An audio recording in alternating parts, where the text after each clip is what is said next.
So we started talking about this problem of leader election in a ring. So we assume that processes are connected like this. Let's say unidirectional or bidirectional ring.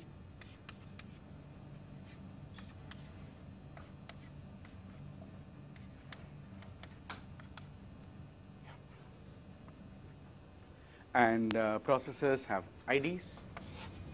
First we showed that there is no uniform symmetric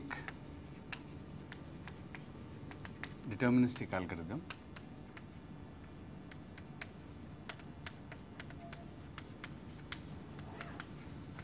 for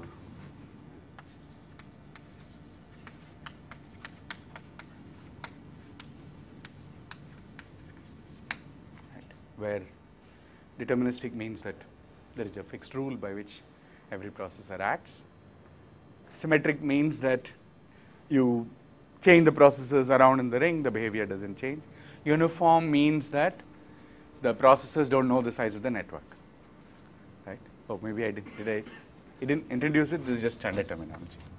Uniform means that no processor knows the size of the ring. Not that it's important here, but okay, so given that, so we start with something that's asymmetric in the sense that every processor has an ID.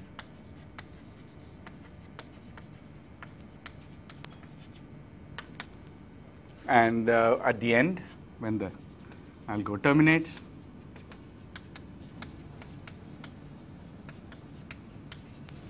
we want the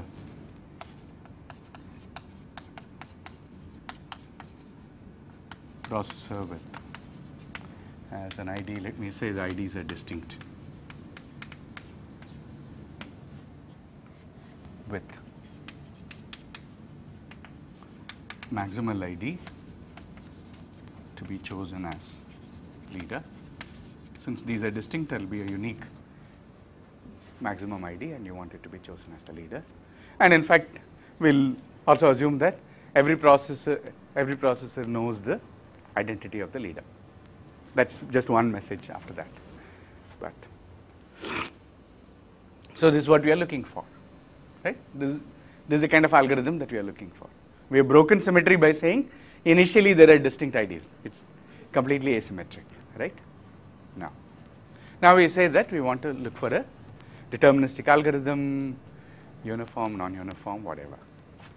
And the algorithm that we talked about was, what's the algorithm? Every process which wants to elect itself as leader sends it IDs, right? Every process sends its ID to the neighbor. Let's just say one direction is enough, one directional ring.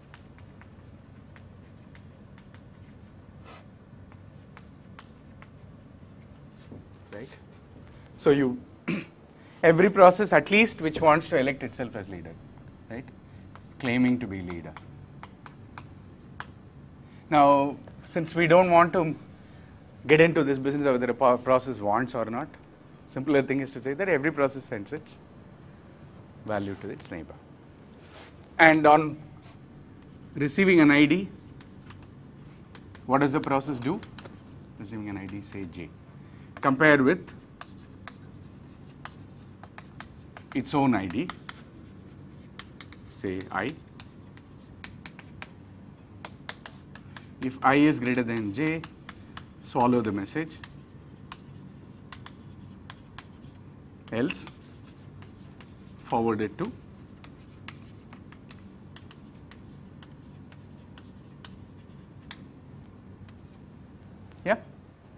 So this is a very simple algorithm. What does it mean to describe an algorithm of this kind? You have to only say when a process sends a message, for each process you have to determine for every type of message when it can send a message. When is a message sending enabled?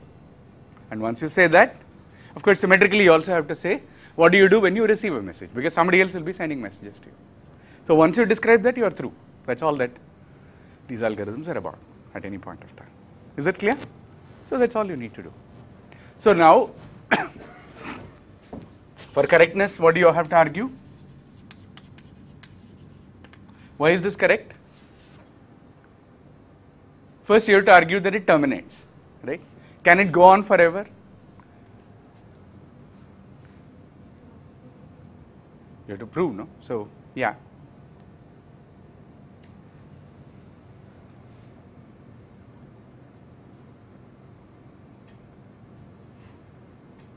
Well, consider the process with the maximal ID, right? That will send, because these are deterministic processes, right? According to the protocol, you are supposed to send it to your neighbor, so it will send.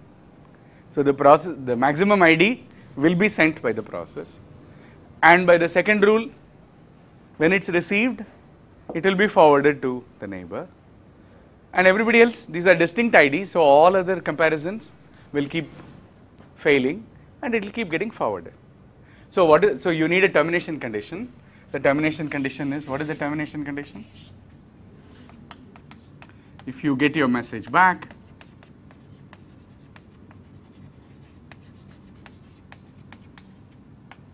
what do you mean by getting message back? It's a one directional ring. I sent it to my right and I get it from my left. Or in general, if I get a message with my own ID, right? So you can put it here, but in general it means this thing announce leader. Could be like a separate message saying terminate, I am the leader with the ID. So all processes update that variable to say that this guy is the leader. So, so maximal ID, max ID will go around the ring,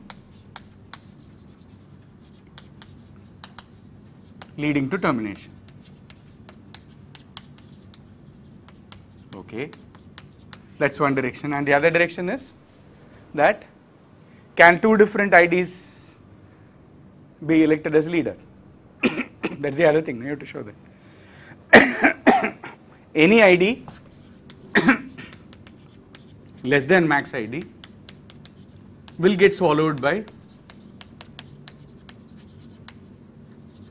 some processor, right? That's also clear because it will go around. So max ID will survive, no other IDs will survive, therefore, sorry, therefore the thing works correctly. What about the number of messages?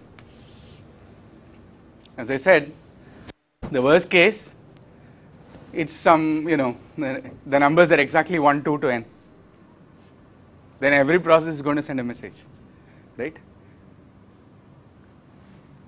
The message n will travel around the ring once. So, right, n forwards, n minus 1 forward, 1 send, yeah. What about n minus 1? That will travel n minus 1 distance, n minus 2 will send, so on and so on. So the number of messages sent, at least in that case, there exists an execution which uses 1 plus 2 plus n messages, that's order n squared. Right. And it should be clear that you don't have more messages than this. The algorithm does not send more than n squared messages. So this is order n squared. And that was the question we left with yesterday. Can you do better than this? Yeah. Sir, I read the Chang and Roberts algorithm. No, don't tell me what you read. I told you this before, no? You have to give others a chance to. Yeah, of course, this is not the lower bound. So, what's the lower bound? Order n. Order n? No. Then I should do the lower bound proof that it's not order n. Yeah. What I read is that algorithm is order n. No, the lower bound is n log n. So that means you have to look at the assumptions on the model. No, it's very critical. Okay. Now this is a major problem with distributed algorithms. The model in which you are working makes a huge difference. But anyway, let others. Yeah. Yeah? Can anyone do better than n squared? Now that I have said, in fact, that it's n log n. So how would you go about? We can have a shortcut. Instead of just sending to neighbor, send it to a diametrically of this node. How? I mean, it's a ring. You can only communicate to your neighbors. I mean, I'm willing to give you a bidirectional ring, but only that much. You mean to say, when I send a message, I will also send a designation, right? Process I can say, forward it until it reaches I plus n by 2. You can, mod n, of course, yeah. Again, take n by 2 messages to get there. Okay. So how does that help? You still have to do compare and you have to eliminate and so on, no? That will still, you will still be doing, squared, right? In what you are saying. That should be clear. Okay. Any other?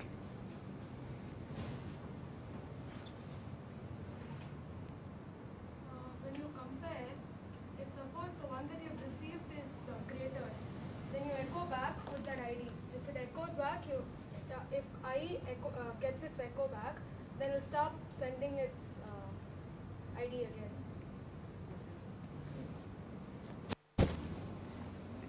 Wait a second. Look, I am a processor with a smaller ID and I get a higher ID, right? So echo back the higher ID. No, but then I do want the higher ID to move around, no? For termination, it's critical that the maximum ID must go around the ring. Of course, you can change that without any problem, but then there can always be a difficulty where the maximum processor ID must be seen by everybody. This is the standard. See, even in the sequential, not sequential, centralized case, right? Finding the maximum takes n minus 1 comparisons. What's the adversary argument? Adversary argument is you must look at all of it. So you must compare all of it. So the maximum ID must be compared with all the other IDs. So the maximum ID must go around the ring. Is that clear? That's something that you can't avoid. So you want to do echo, I'm all for echoing, but it should be other, not the greater ones, smaller ones. But smaller ones, that's why this thing says swallow. Don't even do anything with it. If I see something smaller than mine, of course you can add memory. Okay, so this is the trade-off. A process doesn't remember only its own ID, but IDs that it has seen before, right? And say that, I'm seeing something which is smaller than something that I have seen before, so let me swallow. But then how much memory that you would need? Do you understand? You can trade off memory for messages always, but then how much would you need to remember? A process is sitting in the ring. Since it has no clue how many in general that it needs to remember, in effect it will have to remember n minus 1 IDs. I mean, every ID practically. Then it becomes a centralized algorithm, right? Then you might as well, have one process to which you send all the IDs, which is the leader selection process. So you can't do that. Just remember what's the greatest thing seen on the ground. Okay. You don't know what you're going to see, right? Then of course termination will be an issue also. Any other ideas? See, Radheshyam is on the right track, but you have to do some. I mean, what are the heuristics that we know? I mean, you have to try the heuristics that we know. No? What are the standard algorithmic heuristics that we know? I don't know. You tell me. What are the heuristics that one knows in algorithms?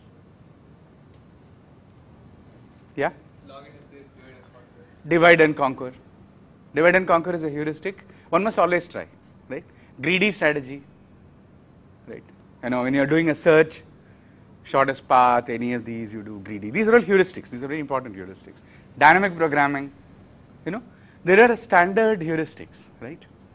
And there are not too many actually, a bunch, and go with the winners. There are some classic heuristics. And the algorithm that let me present, it's not entirely trivial. It's not so proceeds pretty much using one of the standard heuristics. So the idea is, so the algorithm, so here is an order n log n algorithm.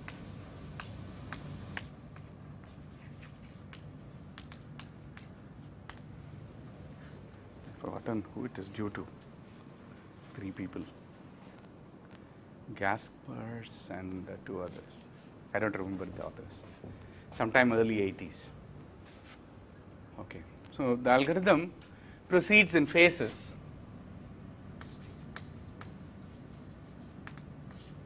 So phase 0. So the idea is that every process is in a neighborhood, and it compares. So what you do is compare IDs in neighborhoods and elect a local leader, local dada, right? Our ward, right? And then wards make up a constituency, etc. That's the idea.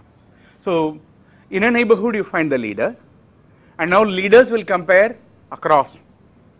So each time you expand the neighborhood. How will you expand the neighborhood? First you compare with your neighbor, and then what will be the size of the neighborhood that you look at second time? This is what is critical. So first my neighborhood is, so if I am here,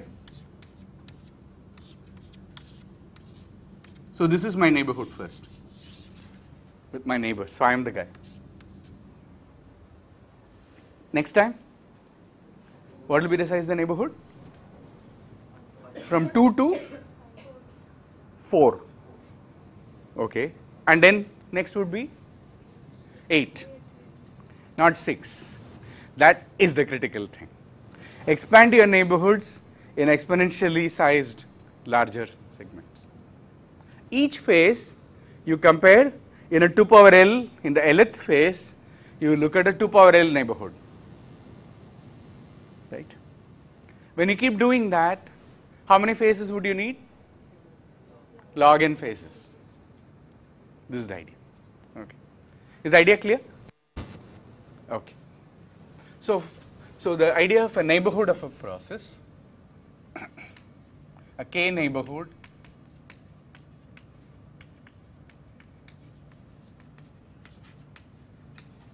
I think I can write it like this, right? So there are 2k plus 1 processors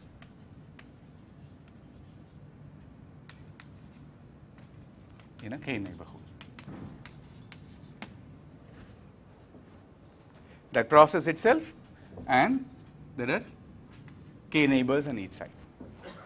Okay, and this one I am going to assume a bidirectional ring and do it. That is what is there in the problem.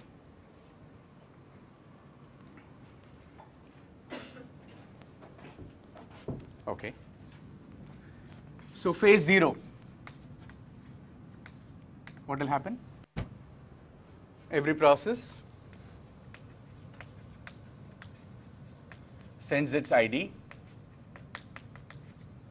to its immediate neighbors.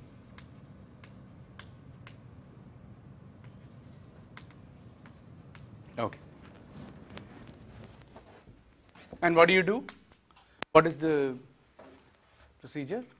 On receiving an ID, what do? ID j, if it is smaller than yours, swallow it, else return it, return to sender, right? If I am getting on receiving an ID from a neighbor, you know it's from your neighbor, you know which neighbor, compare. If it's a smaller ID, you have nothing to do, otherwise you send it back. Now, on return messages from both neighbors, if I get my ID back from both messages, then what do I know? I know that as temporary leader of this one neighborhood move to phase 1. Right. Is this clear?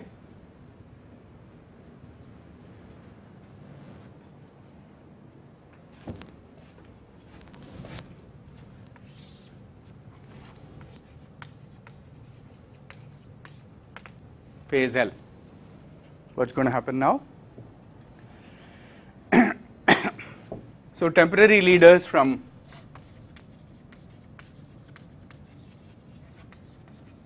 phase L minus 1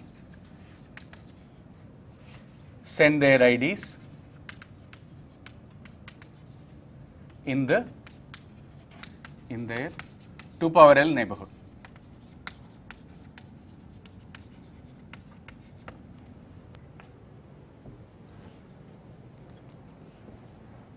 Now, what does the process receiving an ID do? On receiving ID,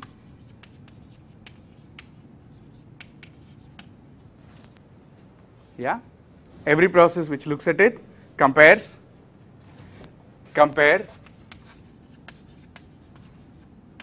in which case either you swallow or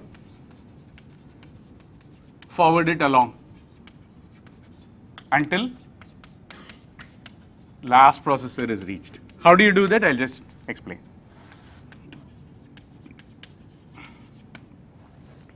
In that neighborhood, it keeps getting forwarded, and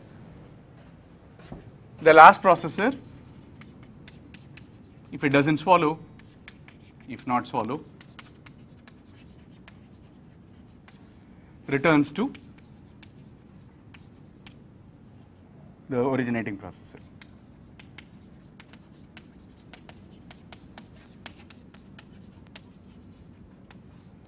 Again, on getting messages from both sides, process I moves to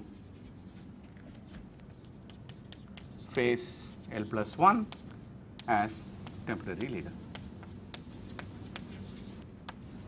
It is verbose writing, but the idea should be clear. Now, of course, comes the question. There are several loose ends here.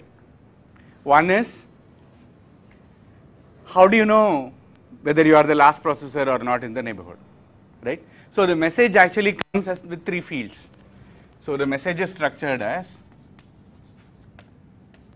phase ID, phase, and let's say a hop counter. This is initialized to 0. Right? So let's say the phase is L. Process ID I is sending this message, right? It says I am process I, and we are in phase L, and gives the hop counter.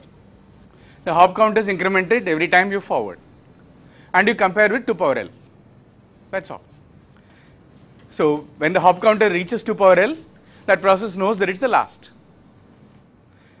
And it should send, who should it send it back to? The message says ID I. Right? It's a ring, no? So you know that it's where it is, and you send it. So the knowledge is really only that. Is the idea clear? I still have to do termination. Let's finish. In this smaller diagram, how will they know that they have formed a neighbor? Like the hard one in the for node, will also send a message to its neighbor, and they can also form a neighbor. But that's a different message. That's why the message, the message that I'm talking about with ID I is a message very different from message with this field saying J. I know this is very important because lots of messages are floating around the ring. You have to disambiguate. But hopefully it's clear, right? This guy is sending a message to I plus 1 and I minus 1. That message has the first component as I. Our friend has sent a message to I plus 2 and I. But that message will have the component, this component saying I plus 1. These are distinct messages, right? I plus 1 to form a neighbor, we want another neighborhood to be formed from I plus 2 onwards to I plus. No, we don't care. We don't care, right? The point is that this guy is leader of this neighborhood or not. If it is a leader, it will survive. Otherwise, it's not going to survive to the next phase, right? See, there is no chance that if you are not a leader now, in a later phase, you will get elected as leader. That is not going to happen. That's clear, right? Once that is there, how does it matter? I mean, maybe you are thinking that there are some wasteful messages here and I could do. That's a different story, right? We are investigating the upper bound now. You might be willing to optimize on these things. I have no quarrel with that. But let's get the correctness clear, right? So now, when do you terminate?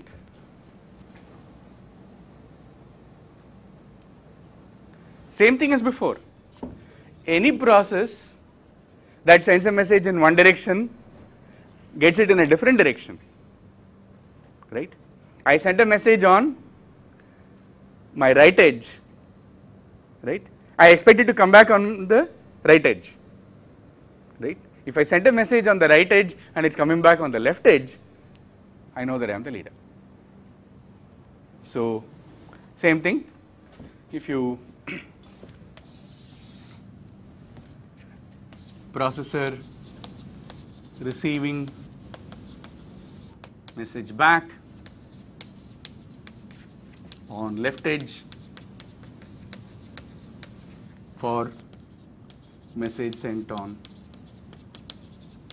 right edge, declares termination and leader. By which I mean, it sends a message around the ring saying terminate, I am the leader with ID I. And any process which gets such a message terminates, updating its variable to the leader variable to I. That's it. So, at the end, every process knows that the leader is in fact I. Okay, so that's the last bit is straightforward. So, is the algorithm clear how it proceeds? We can look at its correctness and complexity and so on. Yeah, 1 second.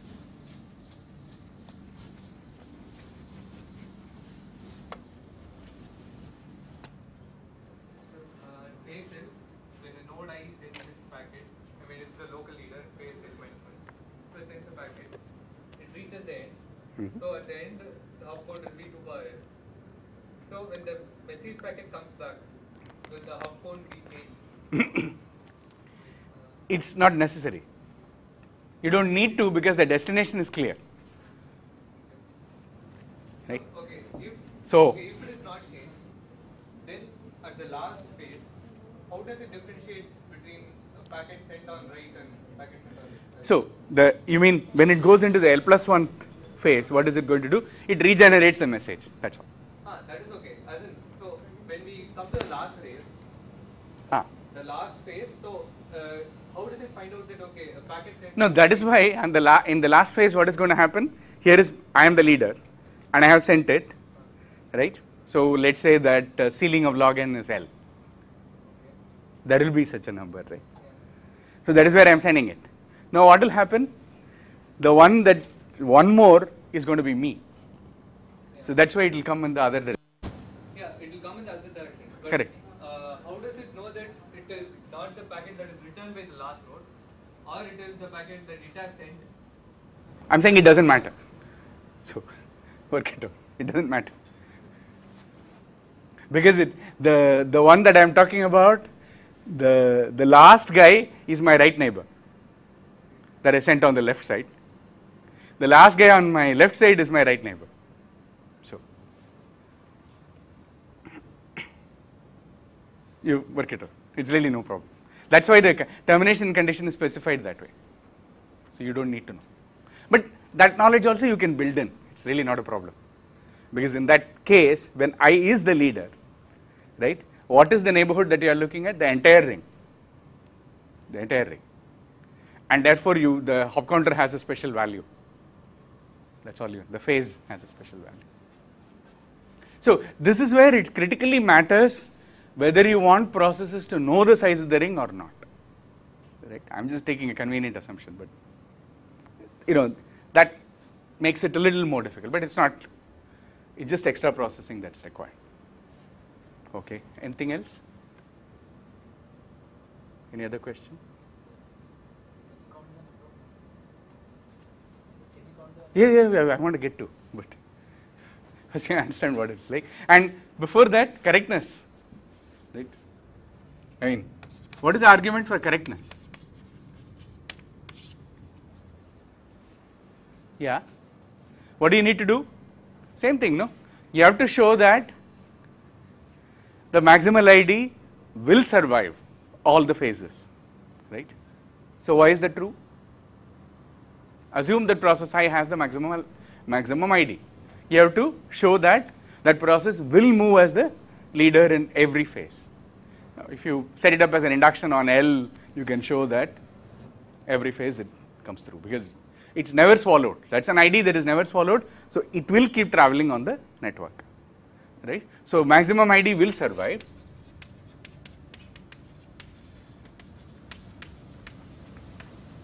And every other ID will eventually get swallowed.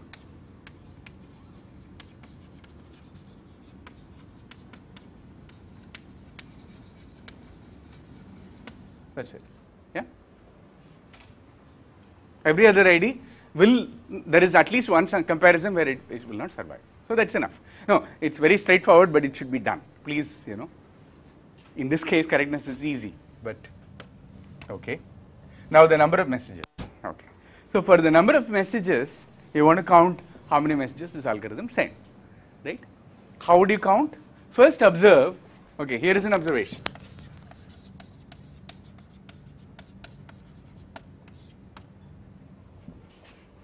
If you look at the Lth phase,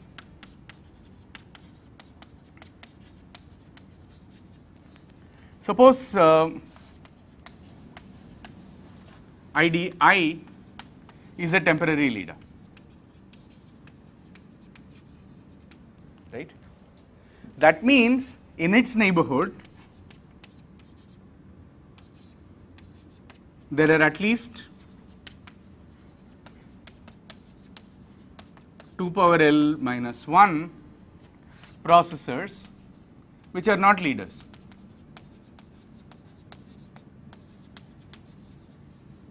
Right? If I am a local Dada, in my neighborhood, the other guys that I have compared against have to have smaller IDs. Right? So that means in the Lth phase, between any two leaders, we have 2 power L minus 1 non-leaders, right? So how many leaders can you have in the Lth phase?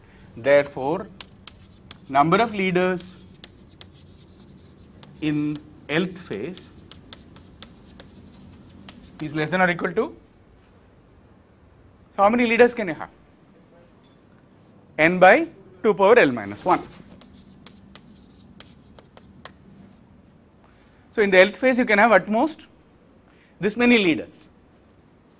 Okay.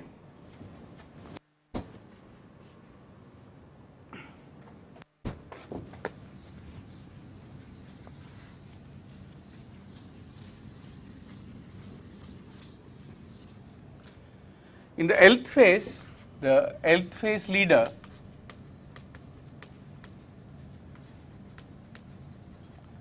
is responsible for how many messages? Responsible for 2 power L messages going this way in on one side. My neighborhood on the right hand side, 2 power L messages will get forwarded, 2 power L messages will come back, right? And then 2 power L messages on my left, and then like this, other side, say right and left, right? So 4 into 2 power L messages at most.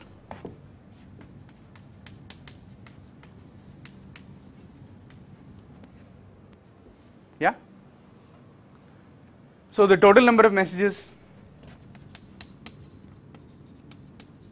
in phase L is less than or equal to n by 2 power L minus 1 times 4 times 2 to the L, that is less than or equal to, yeah, 8n.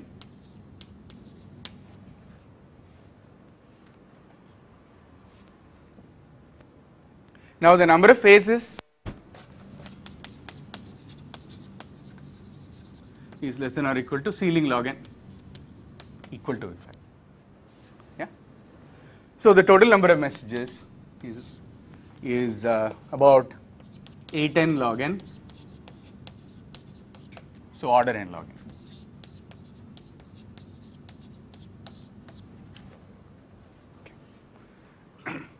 This is not the best algorithm in terms of constants. It's 8n log n, and then people have improved it to 4n log n, some 3 point something log n log n is all there.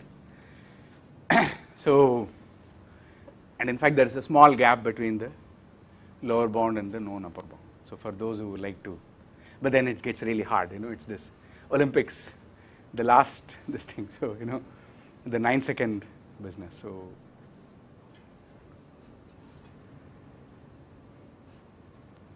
So I hope, is the algorithm clear? The upper bound clear. Since he has raised this bogey, let's look at the lower bound. Okay. Lower bound arguments are always a little more complicated, but it will also give you a flavor of how these arguments proceed.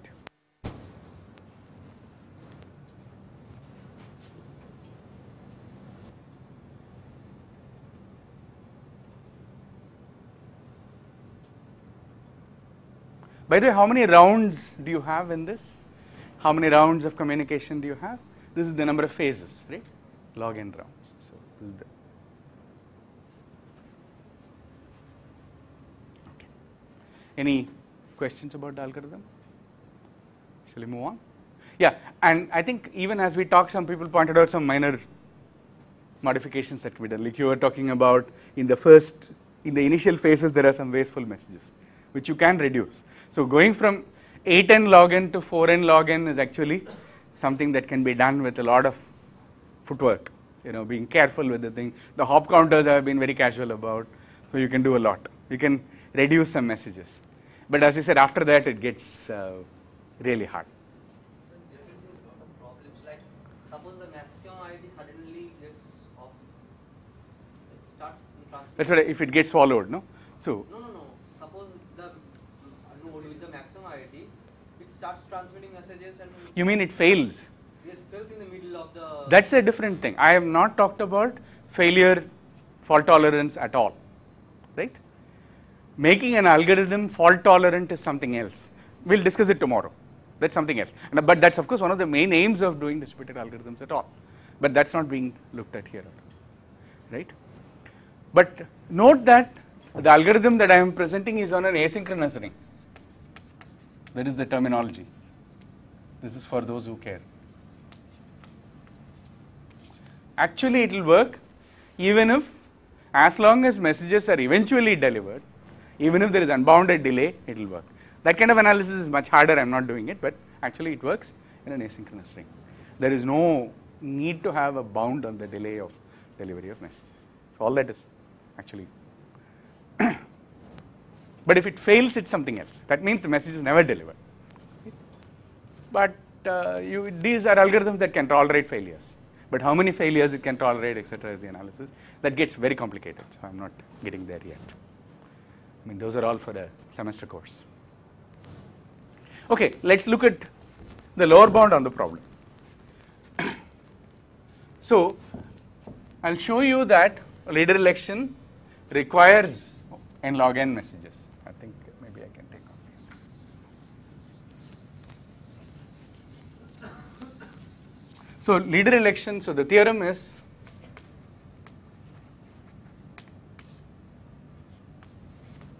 leader election in asynchronous rings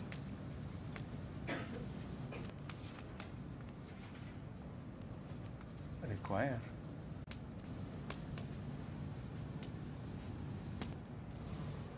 and I am going to do the proof with some assumptions. I will look at it in a specific case, assumptions that the algorithm is uniform, and I will do it when leader is maximal ID.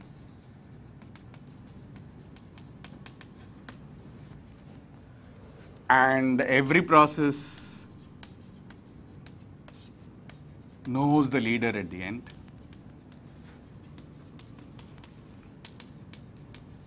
And one more assumption that n is equal to 2 power k.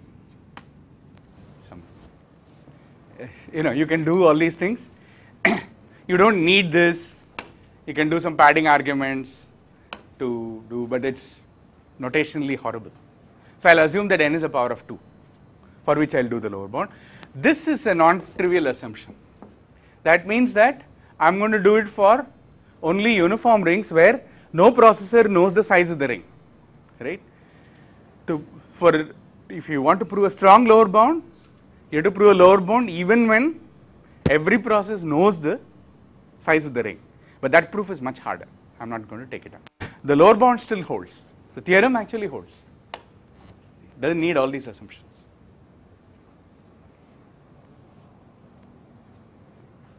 And this is a really trivial assumption. These two are not serious assumptions. You can show a simple reduction showing that any algorithm that takes this is also going to do this next. So, I mean, right, for lower bound you should make as few assumptions as possible, right? So the general idea is that make your assumptions, prove your lower bound and show reductions for, so this is the standard idea. Okay. So how does it go?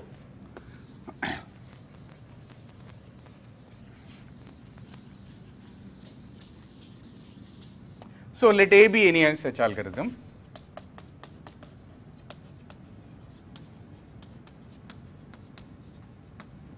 We will construct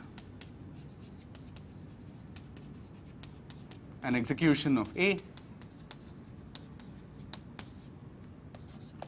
alpha of A, which takes with order n log n messages, omega n log n.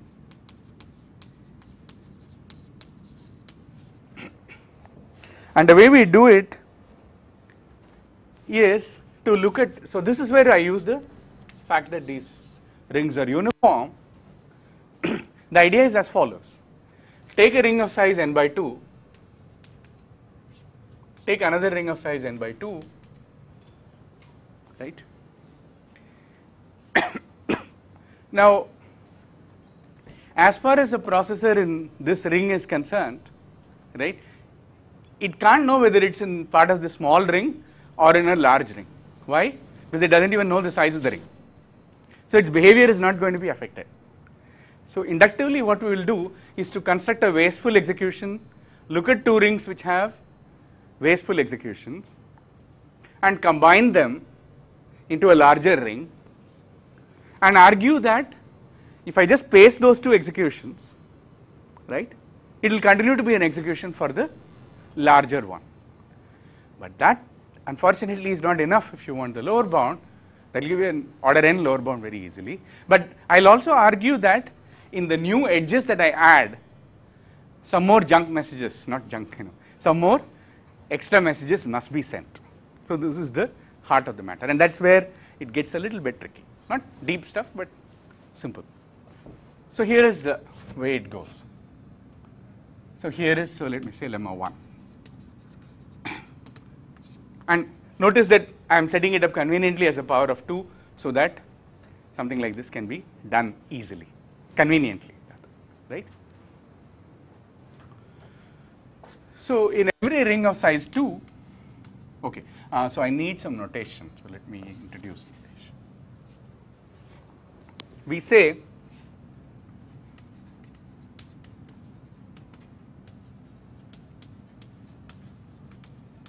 that an execution, that a run, I should have said run, Execution is such violent terminology. Execution alpha is open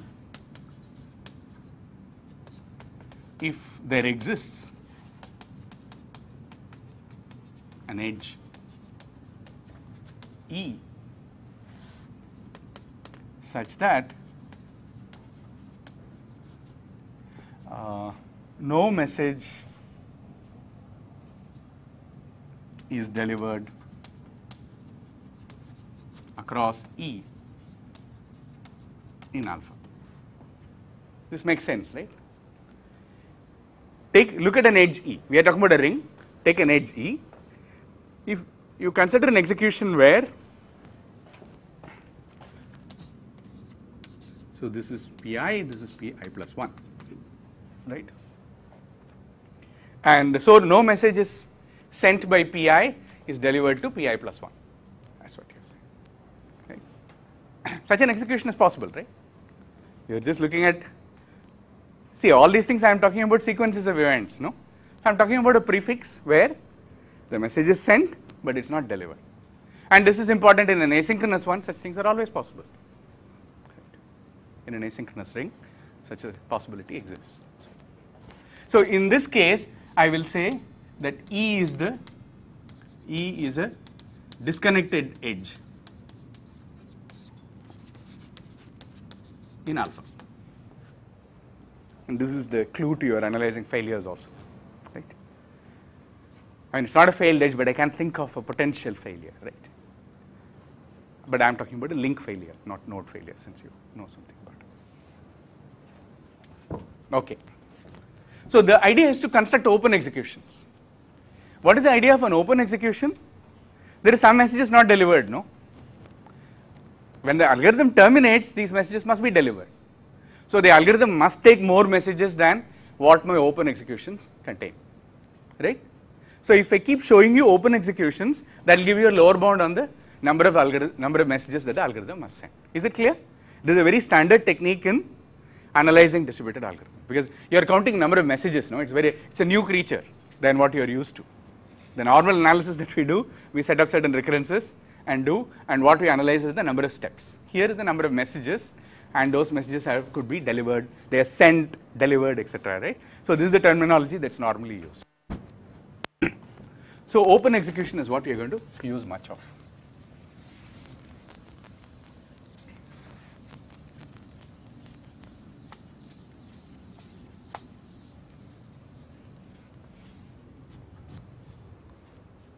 So okay, so lemma 1.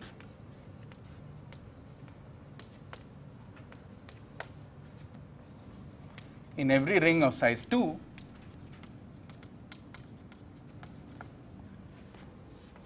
there exists an open execution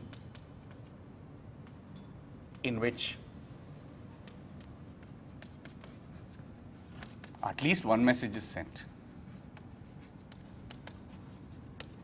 I mean, seems completely trivial, but we need it for induction, right? This is the base case. So why is this true? So let's say you have two processors, P1 and P2. Right. Okay. Now, okay, so one of these guys is going to get elected leader, right? Let's say P1 is going to be the leader, right? Eventually one of them must get elected leader, right? And when process P2 terminates, it must know that, so this must end with saying P1 is leader, right? It will update its local leader variable to ID P1 or whatever. P2 must know that P1 is leader, right? And how can it know that? Then it must get a message, no? With its own local ID, it has no clue. It doesn't even know how many guys there are in the ring, right?